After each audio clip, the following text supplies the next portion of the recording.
Sorry, I didn't hit double figures, but go ahead. So let's start with the first one, okay? Okay. First of all, the Red Sox investigation for Major League Baseball hasn't even been completed or released. The Red Sox and supposedly Alex Cora came to a mutual conclusion that with all this stuff going on, that would be nothing but a distraction for the Red Sox and Red Sox players for this year. So it's going to be interesting to see what happens with this investigation and if they have gotten anything other than what happened in Houston and Alex Cora's involvement from Houston, if they've done anything here with the Red Sox. But it's funny, J.D. Martinez just came out, and he clearly said that there was no involvement in the Red Sox players in anything like this in 2018, and he felt they were going to be cleared. So it's going to be interesting to see what happens once that report comes out. But it's funny if you think about it. So baseball you know better than me. What was that one pitcher that pitched a no-hitter, and the umpire clearly blew the call? Oh, and called the guy safe when he was totally out, right? Right. Armando Galarraga of the Tigers. Okay, so they turn around, and Major League Baseball has decided that they need to embrace technology, correct? Correct. They have replays, instant replays. They use technology in baseball to make the game more efficient, to make it more effective, to make it faster. That's the goal, right? Correct. And for years, baseball players have been known to try and steal signs, correct? Correct. So they were saying that usually only when you had a base runner on second base that they would actually call multiple signs in. And J.D. Martinez just came out recently and said it's funny, but they've been calling multiple signs when there was nobody on base because they knew that people are getting better at stealing signs. And the one thing that every sports team does is trying to find a competitive advantage. They need to find something to do something either better, more efficient. So, the Red Sox, I'm not sure if you're aware, the Red Sox created sleeping rooms for their players. They thought they weren't getting enough rest, so they created these super quiet, soundproof rooms so that in between games, innings, whatever it would be, that players could take naps. They were doing this to become more competitively advantaged when it came to playing, other teams. So it'd be truly wrong if the Red Sox wired up a camera from center field to call in the plays so that they could drum noises for the players to hear what pitch was coming. But it seems like baseball's for years been trying to do whatever they could to get a competitive advantage. But you couldn't use technology to do it. That's my thought. My thought is technology, to me, is a pain in the butt. I hate it. I actually saw a guy over at Subway today, a young child, like 2 or 3 years old, playing with a cell phone. And Candy looked at me and said, he probably knows more about this technology than you. So, go figure. I wouldn't be surprised if my nephew PJ up in Racine, Wisconsin will know more about it than I do. I just do it because I have to do it as part of the territory. So, yeah, there has been no punishments handed down to the Red Sox. I have a feeling that the Red Sox let Cora go mainly because of the fact that they didn't want to be associated with such activity, and you had to make a clean sweep is what you had to do. No ifs, ands, or buts about it. And you always want to stay clear of controversy and eliminating what potentially could happen. So I think we're on point there. So good observations, Al. Let's talk about the New England Patriots. Hold on, let's go back one more time. One quick second about baseball. Okay. So baseball's been doing everything they can to speed up the game, right? Correct. So now if you want to walk a guy, hold up your hand, put him on base. You don't even have to throw 4 pitches, right? Right. You would think that if baseball catchers and pitchers figured out a way to get the signs faster, I don't care what type of technology you're using, it would be too fast for you to get enough time to send a signal to a batter.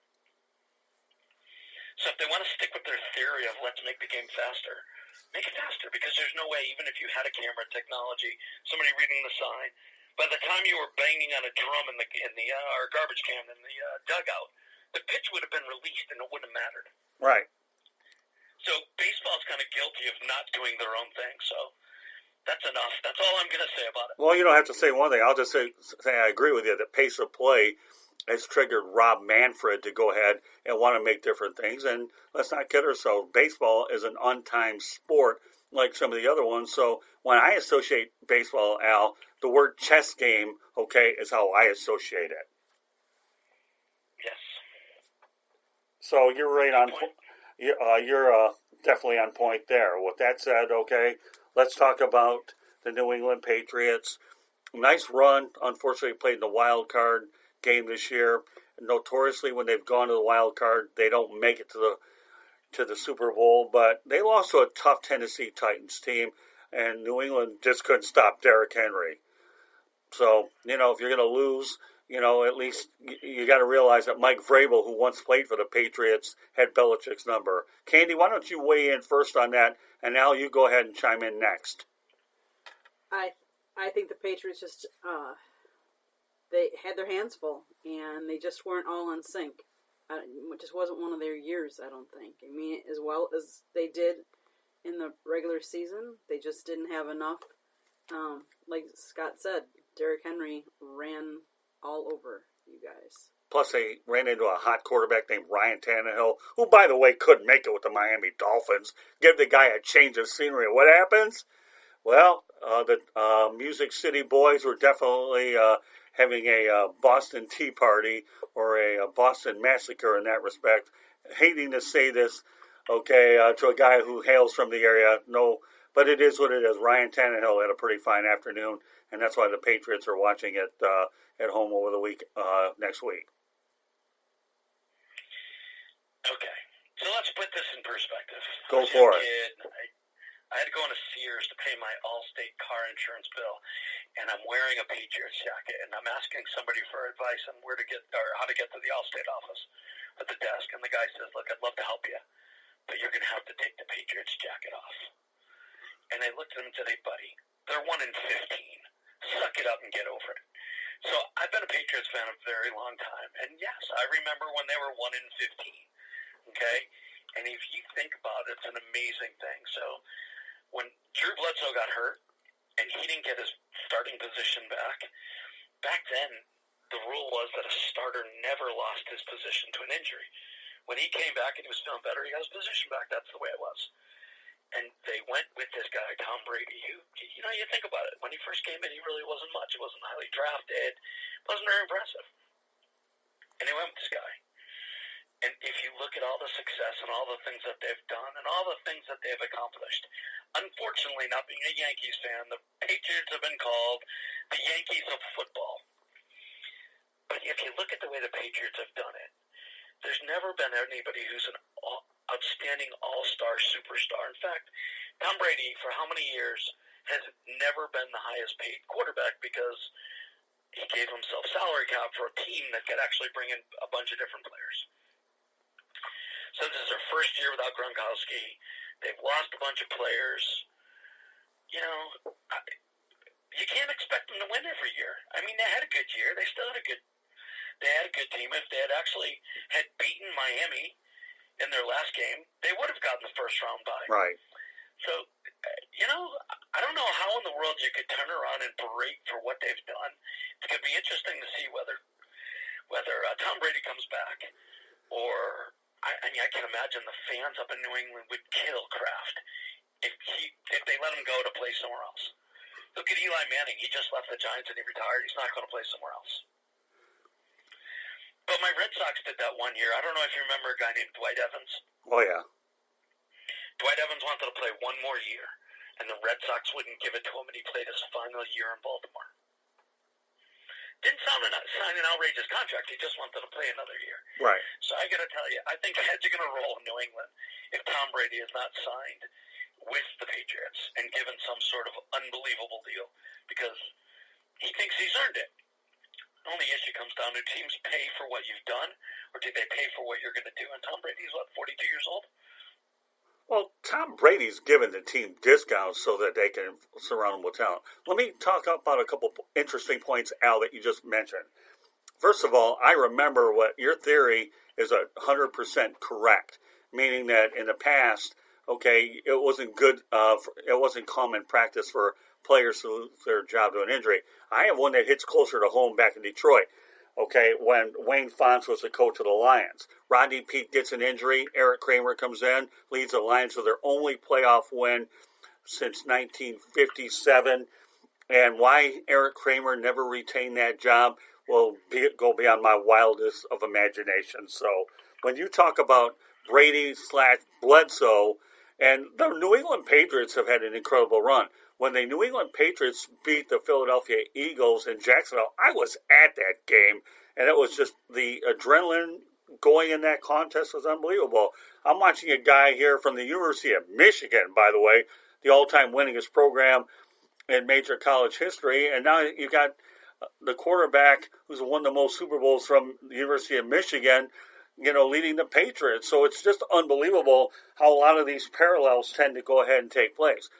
Dwight Evans, was an excellent player. He certainly was a great defensive player to complement his offensive skills. So, yeah, that's the thing. I don't care about the Patriots going 1-15. Once upon a time, Al, the Dallas Cowboys went 1-15. How did that work out under Jimmy Johnson, Troy Aikman, Michael Irvin, Emmitt Smith, ...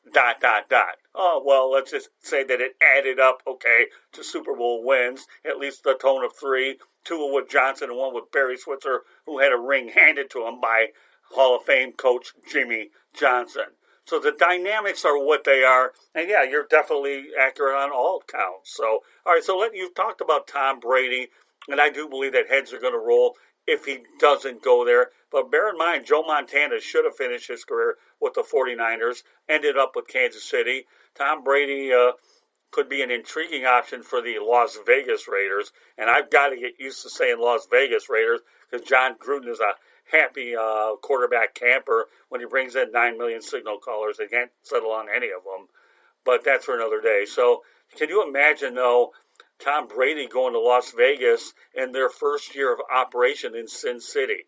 How would that look? Knowing full well that Tom Brady was involved in a game where the Raiders had that tuck ball and New England benefited by it. What does Tom Brady really have to prove? What does he have to prove? What does he want? What does he want to prove? Yeah. What does he want to prove? So I've got friends that are saying that they think Tom Brady wants to go somewhere else so that he could prove that it wasn't the Belichick system that made him win, that it was him. So that's awesome, but he doesn't have to prove anything, right? So the fact of the matter is, if he went to the Raiders or if he went to any other team and he had an abysmal year, I don't know how that tarnishes his reputation and all that, but I don't know how much it helps him as far as personally. He's played in this Patriots alignment for a long time with a lot of success. And if it's all about money at this particular point, yeah, I think he's given him a hometown discount. It's time they step up. There's always issues sometimes, I think, with... You remember Bronson Arroyo from the Red Sox?